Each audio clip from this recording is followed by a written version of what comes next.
Welcome to Canada's podcast. Hello, this is Robert Smigel, and welcome to the BC edition of Canada's podcast, where we talk to the entrepreneurs who are making it happen here in British Columbia.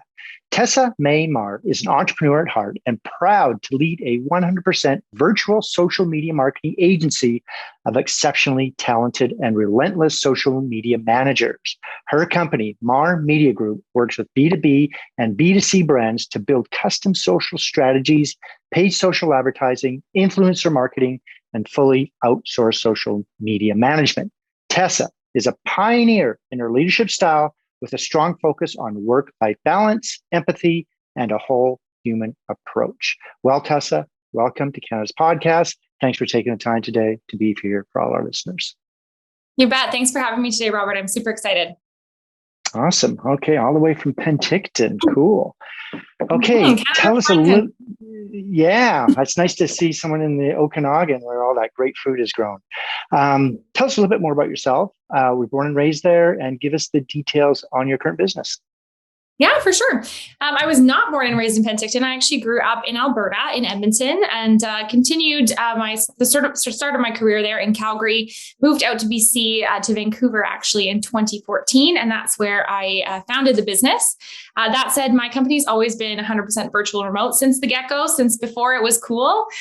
So it didn't really matter where I lived. My partner, my fiance, wanted to move up to Penticton to be closer to his kids. And being that, all I needed was my laptop and my Wi-Fi connection to continue to manage my business, I said, "Hey, twist my rubber arm. I'm happy to relocate up to beautiful Penticton and live amongst all the vines." So, yeah, it's been a great journey out to BC and no regrets. I love it out here. Okay, so social media company. Tell us more. Yeah, for sure. So I founded Marr Media Group back in 2014, but it was about 2012 that the idea kind of came to fruition.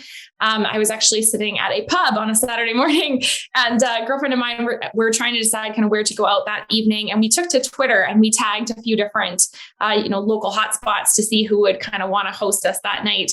And not that we were anyone special that, deserved to be hosted per se, just regular paying customers. And we got a response from someone who said, "Come on in. We'd love to, treat you and your girlfriends to a glass of champagne to start with." And it was just really interesting. Obviously, we took our business there. We felt so connected to the company right away. And so it really got me thinking, how many businesses could be connecting with their consumers or potential consumers through social media with a simple tweet and obviously a free glass of champagne. But I'm sure we spent more than that there that evening. So it was definitely a win-win on their part. So that's kind of where the idea was born. Of course, I didn't have any, there was no degree in social media. I still don't think there's quite a degree in social media, but they definitely teach it nowadays. I had nothing to prove that I knew what I was doing. And to be honest, I probably didn't, other than being an avid user.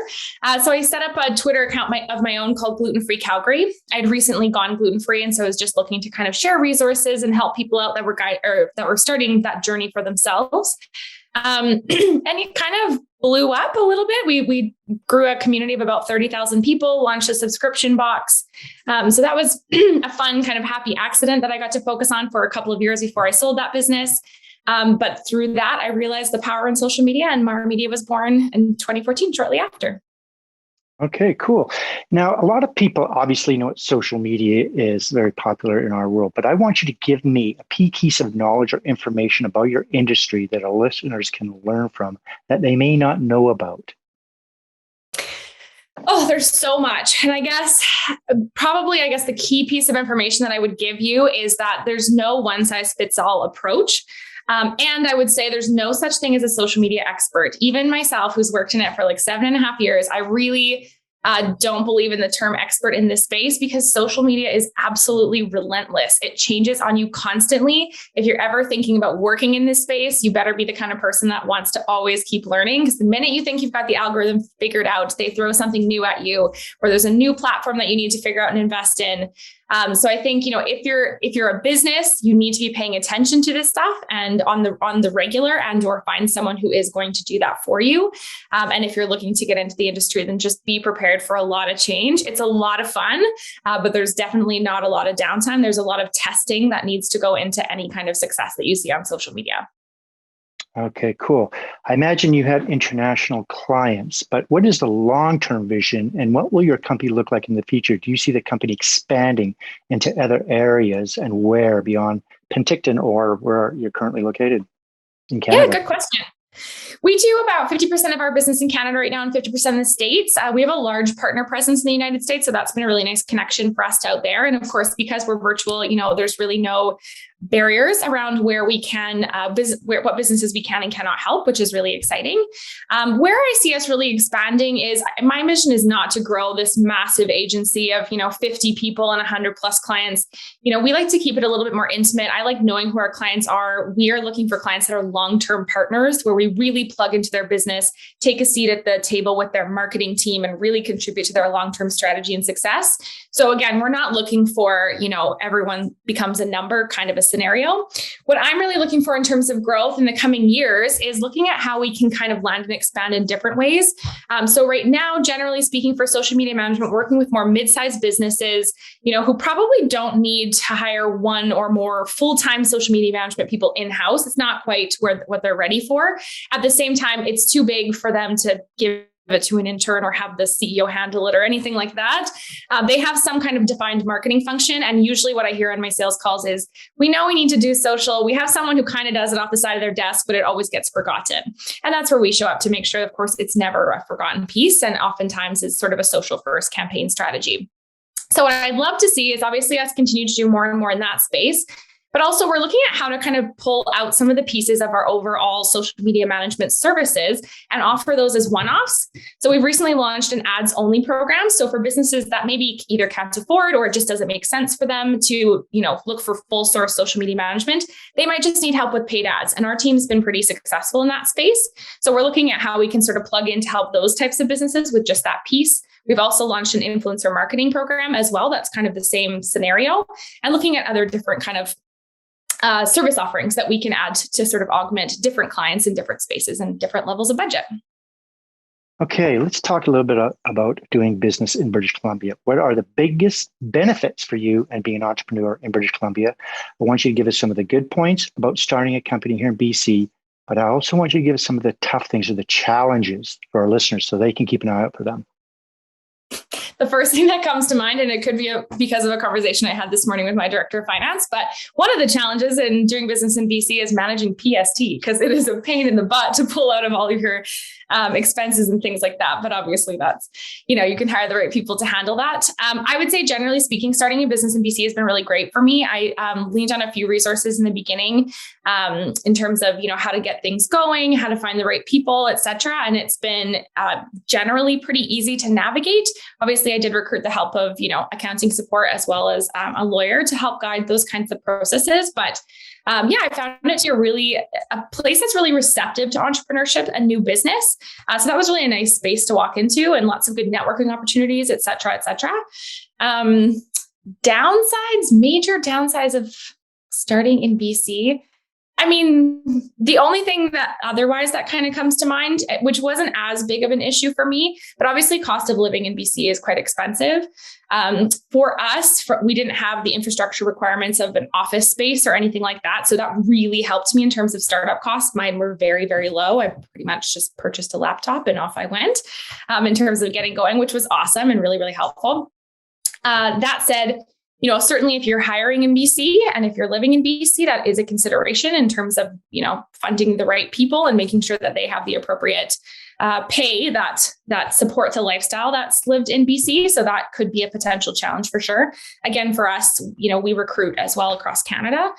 So not necessarily as much of a barrier for me, but certainly something that I could see being an issue for, I shouldn't say an issue, but a potential challenge for someone looking to kick things off the ground here.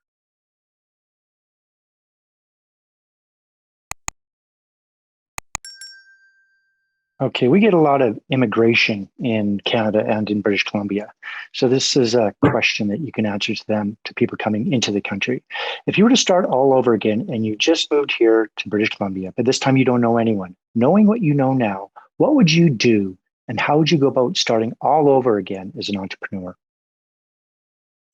Good question. Two pieces of advice probably that I would give. Number one is definitely start as grassroots as you can in the sense that, let your digital presence be large, but your physical presence be small and cost effective. That was definitely the way I went about it. I wasn't funded. I didn't even have to invest much of my own money to get started. And I think that really helped. I wasn't stressed as stressed, at least, with having to pay back this debt and kind of get started that way. So anything you can do to show up digitally, sophisticated and keep your back end really simple, I think is really helpful in terms of getting going. So that's something that I obviously did, but I would definitely recommend. Secondly, this is a little bit of a challenge during COVID, but I would say BC generally, from what I found, has a lot of great networking groups, mastermind groups, things like that. So getting in with somebody, some group like that, where you can really find a support network, people that you can bounce ideas off of. They may be 6 degrees of separation from your next client as well, is super helpful. Online, there's a ton of resources that way. Look for groups on the social networks is a great way to do it. And find some people that are like-minded that you can connect with. And then lastly, I guess the other piece of advice I would give that's a little bit more general, but is price yourself higher than you're comfortable with. And that's advice. I think that's just like the classic entrepreneurial advice that was given to me so many times, and advice that I never took until like a year or two ago. And it feels uncomfortable. It was a struggle for me anyway, with, feeling imposter syndrome and a lack of confidence, etc. But the minute I raised my prices, no one even blinked an eye. And I think, I know there's something around the marketing side of pricing too. If you price a little bit higher, people automatically assume they're getting a higher quality product. When it comes down to it, I would say the right price point is something that makes you feel a little bit uncomfortable and makes your customers feel a little bit uncomfortable. So find what that looks like. If the yes is too automatic, you haven't pushed high enough. If you start to get a little pushback, that's when you kind of start to find that sweet spot. So that's something I would definitely recommend people take a look at closer to the beginning than I did, because I have to think sometimes about all the money I left on the table by doing that so late in the game. Okay, entrepreneurs are always educating themselves. Let's see how you educate yourself. What books are you reading now and why, or even audiobooks and or podcasts? And can you recommend any books for our listeners who are also entrepreneurs? Yeah, absolutely. I try and I'm in a book club recently over in the last year just to try and read a little bit more, because I find it a great opportunity to unwind, very introspective, but it's something I don't have a great habit around. And what I've discovered about myself is I don't necessarily like to read every day for 15 minutes. What I'd love to do on the weekend is binge read for like 3 hours. So now that I've kind of unlocked that about myself, I've really leaned into reading a little bit more. And what I've tried to do is kind of read one business book and then flip it the next time and just read something that's personal. It kind of mixes it up so I don't always feel like I'm working when I'm not on the job. So a couple really good ones. One book that I just finished that's written by a local entrepreneur here in the Okanagan as well, actually named Pam Rader. And she tells her story about, her life story, I guess, growing up, not growing up, but as an adult, I suppose, dealing with addiction, abuse like that. I read it in one day, which is, I don't think I've ever done that in my life. It just was recently released and it's 5 stars on Amazon right now. So it's called Through the Cracks by Pam Rader, if anyone wants to check that out. The other one I just finished is called Biology by Martin Lingwood, I believe. Martin Lindstrom, so close. And that was super interesting. It's around the science of neuromarketing. So a lot of the reasons that we buy, and I found that absolutely fascinating. And then next on my list, I actually have it here, is Talk Triggers by Jay Baer. And I actually got this recommendation from another podcast that I attended. A webinar that I attended about podcasts and about giving better podcasts. And this one talks a little bit about how to do that. So that'll be my next read and my next focus. Awesome. Okay. Let's talk about, if you weren't doing social media, what you're doing now. If you weren't doing what you do now, what would you like to do for a profession? The path that I didn't take that I do sometimes still think about is law, actually. That is something that I would have loved to pursue. It's definitely my favorite TV shows when I get really into it. And I had a moment about 5 to 7 years ago where I did consider whether or not it was a good point in time to make that shift and go into law school. But I think, I don't want to say it's too late for me, but it's a big commitment and it's one I'm not sure I'm ready to make. And certainly with what's happened with the business in the last years, I'm really glad I stayed the path this way. At the same time, before I was doing this, I was a flight attendant. I worked in the airline industry for 14 years, and travel is very, very close to my heart. So while I was definitely ready to get my feet on the ground a little bit more, being up in the air that often is so much fun, but can be very exhausting. I could see myself doing something in the travel industry again, for sure. What kind of a job could you not do? The first thing that comes to mind is anything domestic. I'm not the most domestic person on the planet. I will tell you that right off the cuff. I can keep my kitchen clean, but mostly because I don't use it. So anything in that realm is not where I excel. In business, what is your favorite word, quote, or sentence that you like to use? My favorite quote, I think my team would tell you, is my kind of motto is, let's find a way to yes. So I'm a big believer that, I think when you collaborate and you work together, let's find a solution that fits for both people. It can't always be an automatic yes, but I think if you work together, you can find a way there. Awesome. What's your least favorite word or sentence you do not like to hear? Oh gosh, that's hard. No, thank you. No, I'm just kidding. What do I? Can't is one that people do not like. Can't do for that. Sure. Yeah. Yeah, nothing is popping into my head, but definitely, I think not that I expect everyone to be yes people, but one of our values at Mar Media is make shit happen. Yes, sometimes we swear. I hope that's okay to do on the show, but yeah, I'm really surrounded by people that are go-getters. And so, it's definitely within our philosophy to not wait to be told something and just go ahead and make it happen. So I don't know. I like saying that you have to be a yes person, but I guess it relates to what I previously said, is working together to find a way to yes is kind of what aligns there for me. Okay. Do you have any advice that you may have received from other entrepreneurs that you can pass on to other entrepreneurs throughout Canada? Other than the first piece I said about look at your pricing earlier on and charge more than you're comfortable with. Another couple things that I would add, firstly, is delegation is key to growth. I know for a lot of entrepreneurs, it feels uncomfortable in the beginning for a couple different reasons. Number one, it's their baby, which I can appreciate. It feels like my baby too. So having to let someone in and kind of handle things a little bit different than you might do feels awkward at first sometimes, but it really is the key to growth. And we see that a lot on the other side of things when we work with clients who the owners are too involved in things like the social media. They're not as successful ultimately because they need to be looking ahead at the bigger picture and letting someone else handle that piece of things. It can be more inefficient in the short term, but definitely it's the key to growth. And then secondly, I would just say when it comes to leadership, this is a big belief of mine, is that we really need to focus on leading with empathy.